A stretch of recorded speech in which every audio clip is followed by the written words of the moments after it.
Suddenly I've become a villain. So one thing is like people say that we don't allow men to be emotional nowadays, but people say, oh, men are allowed to cry. So this is something that I experienced even in my marriage, where we allow men to cry, but we don't allow men to be angry.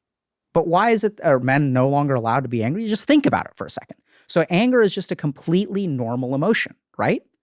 But if I'm in a situation where I'm in an argument with my wife and I feel emotion A and I express emotion A and she feels emotion B and she expresses emotion B, these two things should be equal, right? We as both human beings get to express what we feel.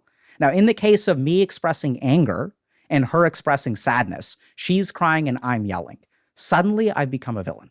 It's so interesting. I saw a viral tweet yesterday. It was someone Googling, my wife is yelling at me, what should I do? And then my husband is yelling at me, what should I do? When they Googled, my husband is yelling at me, what should I do? Domestic violence helpline comes up as like a Google pop-up. When you Google, my wife is yelling at me, what should I do? Nothing comes up.